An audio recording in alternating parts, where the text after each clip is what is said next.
اعوذ باللہ من الشیطان الرجیم بسم اللہ الرحمن الرحیم۔ اب ایک اور رکاوٹ جو ہوتی ہے اس راستے پر چلنے میں، راستہ یہ کیا ہے، اس کی ہدف آگے آ جائے گا۔ جہاد اور قتال اور انفاق کس کام کے لیے ہے، یہ اس سورہ مبارکہ کا کلائمیکس ہوگا جو آگے آئے گا۔ لیکن ایک اور رکاوٹ جو آتی ہے، یہ تکلیف آ جائے گی، یہ مصیبت آ جائے گی، یہ مسئلہ پیدا ہو جائے گا، یہ مشکل ہو جائے گی، یہ سارے خوف وَلَنَبْلُوَنَّكُمْ بِشَيْءٍ مِّنَ الْخَوْفِ وَالْجُوعِ وَنَقْصٍ مِّنَ الْأَمْوَالِ وَالْأَنفُسِ وَالثَّمَرَاتِ لَتُبْلَوُنَّ فِي أَنفُسِكُمْ وَأَمْوَالِكُمْ وَلَتَسْمَعُنَّ مِنَ الَّذِينَ أُوتُوا الْكِتَابَ مِن قَبْلِكُمْ وَالَّذِينَ أَشْرَكُوا أَذًى كَثِيرًا۔ آزمایا تو جائے گا۔ اب اس کے لیے بتایا کہ ایک بہت بڑا نسخہ دیا جا رہا ہے، مَا أَصَابَ مِن مُّصِيبَةٍ فِي الْأَرْضِ وَلَا فِي أَنفُسِكُمْ، نہیں پڑتی کوئی پڑنے والی، کوئی تکلیف، کوئی مصیبت، کوئی آزمائش، کوئی رنج دہ چیز، تکلیف دہ ہے، مگر الا فی کتاب من قبل ان نبرأہ، چاہے وہ مصیبت تمہاری اپنی جان پر ہو یا پوری زمین پر ہو۔ وہ بڑے پیمانے پر آیا، سیلاب آیا، زلزلہ آ گیا، ایک انسان کی اپنی ذاتی زندگی میں آیا، ایکسیڈنٹ کے اندر مجروح ہو گیا، کسی بیماری میں مبتلا ہو گیا۔ ما اصاب من مصیبت فی الارض ولا فی انفسکم الا فی کتاب من قبل ان نبرأہ، وہ ایک کتاب میں درج ہے اس سے پہلے کہ ہم اسے ظاہر کریں۔ ان ذالک علی اللہ یسیر، یہ اللہ پر بہت آسان ہے۔ اللہ کا علم جو ہے اتنا محیط ہے ما کان و ما یکون کو، کہ جو کچھ ہونا ہے اس کے علم میں تو پہلے سے موجود ہے۔ تو تم اسے بڑا عجیب سمجھو گے، بہت مشکل سمجھو گے، اللہ پر یہ آسان ہے۔ یہ بات تمہیں کیوں بتا دی گئی، اس کا ایک نتیجہ نکلنا چاہیے، لِكَيْ لَا تَأْسَوْا عَلَىٰ مَا فَاتَكُمْ، تم افسوس نہ کیا کرو، مایوس نہ ہو جایا کرو اس چیز پر جو تمہارے ہاتھ سے جاتی رہے۔ حوادث سے، دنیا سے کوئی چیز اگر ہاتھ سے نکل گئی، موقع ہاتھ سے نکل گیا، اب بیٹھے ہیں پچھتا رہے ہیں، پیچ و تاب کھا رہے ہیں، میں اگر اس وقت یہ کام نہ کرتا، سیدھا چلا جاتا تو میرا کام بن جاتا، یہ نہ ہوتا، اس نے یہ کام رکاوٹ نہ ڈالی ہوتی تو یہ میرا کام بن جاتا۔ سوائے وہ پیچ و تاب کے کچھ حاصل نہیں، اور جسے یقین ہے کہ یہ ہونا ہی نہیں تھا میرے لیے، اللہ تعالیٰ کی طرف سے یہ شے طے نہیں تھی، بس بات ختم ہو گئی، اور اس کے میرے ہاتھ سے نکل جانے ہی میں کوئی خیر ہے۔ عسیٰ ان تحبوا شیئا وہو شر لکم وعسیٰ ان تکرہوا شیئا وہو خیر لکم واللہ یعلم وانتم لا تعلمون۔ میں تو جانتا نہیں، اللہ جانتا ہے۔ ما اصاب من مصیبت فی الارض ولا فی انفسکم الا فی کتاب من قبل ان نبرأہ ان ذلک علی اللہ یسیر لکی لا تأسوا علی ما فاتکم ولا تفرحوا بما آتاکم، جو کچھ اللہ تمہیں دے دے اس پر اترایا مت کرو، اس لیے کہ وہ بھی آزمائش ہے، جو دیا ہے تمہیں اس میں آزمائش ہے، اس کو اکاؤنٹ فار کرنا پڑے گا، وہ لائبلٹی ہے۔ آپ کو معلوم ہے بیلنس شیٹ جب بنتی ہے تو جو کیپٹل ہوتا ہے وہ لائبلٹیز کے کھاتے میں آتا ہے۔ اتنا مال تھا تمہارے پاس، اب بتاؤ نا کیا کیا تم نے اس میں۔ تو اللہ جو کچھ دیتا ہے وہ لائبلٹی ہے، اس کو اکاؤنٹ فار کرنا ہوگا قیامت کے دن۔ تمہیں اتنا مال دیا تھا میں نے، تم نے کیا کیا؟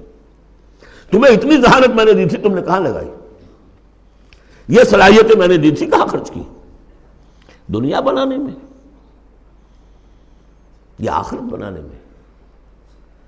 باطل کے نظام کی چاکری کرنے میں؟ IMF کی سروس ہو رہی ہے، اتنے ملین روپے تنخواہ مل رہی ہے، ٹھیک ہے، چاکری کس کی ہو رہی ہے؟ کس کے نظام کو چلا رہے ہو؟ کس کی رتھ میں گھوڑے بن کر جتے ہوئے ہو؟ غور کرنے کی بات ہے۔ بڑا ہمیں فخر ہوتا ہے، فلاں شخص ورلڈ بینک کے اتنے عہدے پر پہنچ گیا، ہمارا عزیز اور ہمارا۔ کس کی چاکری ہو رہی ہے؟ لیفٹیننٹ بن گیا انگریز کی فوج میں، انگریز کی فوج میں۔ لِكَيْ لَا تَأْسَوْا عَلَىٰ مَا فَاتَكُمْ وَلَا تَفْرَحُوا بِمَا آتَاكُمْ، جو کچھ تمہارے ہاتھ سے جاتا رہے، نکل جائے، اس پر افسوس نہ کیا کرو، اور جو کچھ اللہ تمہیں دے دے اس پر اترایا نہ کرو، سوچا کرو۔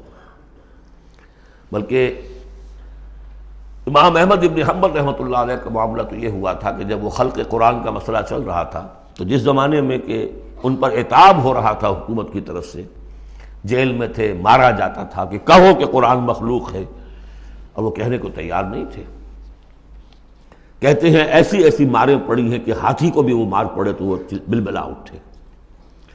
کبھی آنکھوں میں آنسو نہیں آئے، اس کے بعد حکومت بدل گئی، اب جو نیا خلیفہ ہے اس کی رائے کچھ اور ہے، وہ اب خلق قرآن کا مسئلہ دفن ہو چکا۔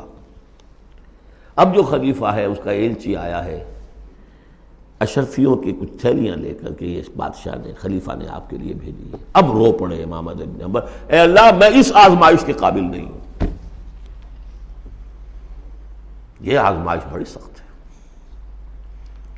خطاب دے دے کر انگریزوں نے جو غداریاں کروائیں، پھر خطاب ملتے تھے نا، آنریری مجسٹریٹ بنتے تھے، لیکن کرتے کیا تھے وہ؟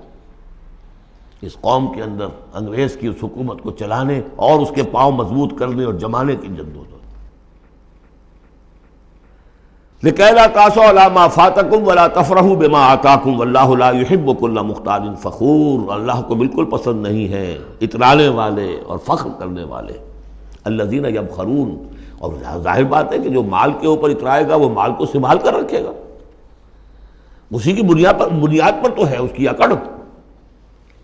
الذین یبخلون ویامرون الناس بالبخل، جو خود بھی بخل سے کام لیتے ہیں اور لوگوں کو بھی بخل کا مشورہ دیتے ہیں کہ میاں ذرا ہاتھ روک کے رکھو، کیا کر رہے ہو؟ تم نے دونوں ہاتھ کھلے چھوڑ دیے ہیں، پتہ نہیں ہے تمہارے ہاں 4 بیٹیاں بھی ہیں، ان کے ہاتھ پیلے کرنے ہیں کہ نہیں؟